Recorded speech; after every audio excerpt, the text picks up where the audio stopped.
শুভ সকাল। আজ 11 সেপ্টেম্বর বৃহস্পতিবার। এখন থেকে আজকের কথা ফেসবুক পেজ ও ইউটিউব চ্যানেলের পক্ষ থেকে পাঠকদের সুবিধার্থে নিয়মিত স্থানীয় পত্রিকাগুলো শিরোনাম জানিয়ে দেওয়া হবে, সাথে থাকুন। প্রথমে জানিয়ে দেব দৈনিক রানার পত্রিকার প্রধান শিরোনাম। সেই শিবিরের ডাকসু জয়, পূবালী ব্যাংকে শেখ হাসিনার লকার জব্দ। জাতীয় নির্বাচনে ভোট হবে 42,618 কেন্দ্রে। লীগের সঙ্গে আঁতাত করে জয়ী হয়েছে শিবির। অবৈধ কয়লা চুল্লিতে পরিবেশের সর্বনাশ। দারুমুদা স্বাস্থ্য কমপ্লেক্সে 4 কোটি টাকা লুটপাট। ভাঙায় দ্বিতীয় দিনের মতো 2 মহাসড়ক অবরোধ। এবার দৈনিক লোকসমাজ পত্রিকার প্রধান শিরোনাম। ডাকসুতে ছাত্র শিবিরের জয়, পাকিস্তান জামাতের অভিনন্দন।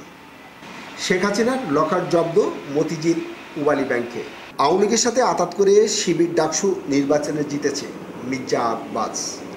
নেপালে নেতৃত্ব নিয়ে বিরোধ, নিরাপদে আছে বাংলাদেশিরা। ওষুধের তীব্র সংকটে যশোর জেনারেল হাসপাতালে অসহায় রোগীরা। কিস্তির চাপে পিষ্ট দরিদ্র জনগোষ্ঠীর জীবন। খুলনা বেতার থেকে লুট করা পুলিশের গোলাবারুদ উদ্ধার, আটক 2। এবার দৈনিক প্রতিদিনের কথার প্রধান শিরোনাম।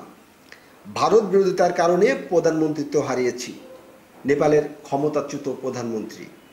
সুশীলাকে প্রধানমন্ত্রী হিসাবে চায় জেনজি। নেপাল এখন সেনাবাহিনীর নিয়ন্ত্রণে। সেনাপ্রধানের সঙ্গে আলোচনা থেকে বিক্ষোভকারীদের ওয়াকআউট, আন্দোলন হাইজ্যাক। ডাকসু নির্বাচন, কেন্দ্রীয় সংসদের 28টি পদের 23টিতে ছাত্র শিবিরের প্রার্থীরা জয়ী। তলে আওয়ামী লীগের সাথে আঁতাত করে ছাত্রলীগের সব ভোট নিয়ে গেছে শিবির, মির্জা আব্বাস। ক্রয়োদশ সংসদ নির্বাচন, ভোট কেন্দ্রের খসড়া প্রকাশ। এবার দৈনিক সত্যপাঠ পত্রিকার শিরোনাম।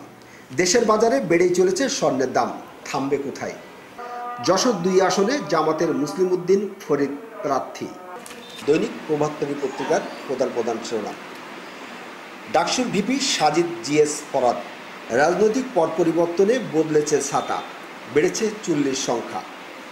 ইটের গোড়া দিয়ে ভেজাল সার তৈরি। বেনাপোলে রাজস্ব ফাঁকির ঘটনা নিয়ে তোলপাড়। দৈনিক বাংলাভোর পত্রিকার প্রধান শিরোনাম। শিবিরের ডাকসু জয়, সেনাবাহিনীর নিয়ন্ত্রণে নেপাল, নীরব নিস্তব্ধ পথঘাট। ডাকসুতে ছাত্রলীগের সঙ্গে আঁতাত করেছে শিবির, মির্জা আব্বাস। যশোরে বিদ্যুতের চাহিদার অর্ধেক সরবরাহ, বেড়েছে লোডশেডিং।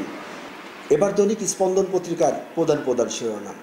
নেপাল বিক্ষোভ ছিনতাই হয়েছে, আক্ষেপ জেনজির, সড়কে সেনা টহল। সেই শিবিরের ডাকসু জয়, ফল প্রত্যাখ্যান আবিদের, সম্মান জানালেন হামিম। সুশাসন ও কার্যকর নীতি সংস্কার ছাড়া টেকসই উন্নয়ন সম্ভব না, ডক্টর দেবপ্রিয় ভট্টাচার্য।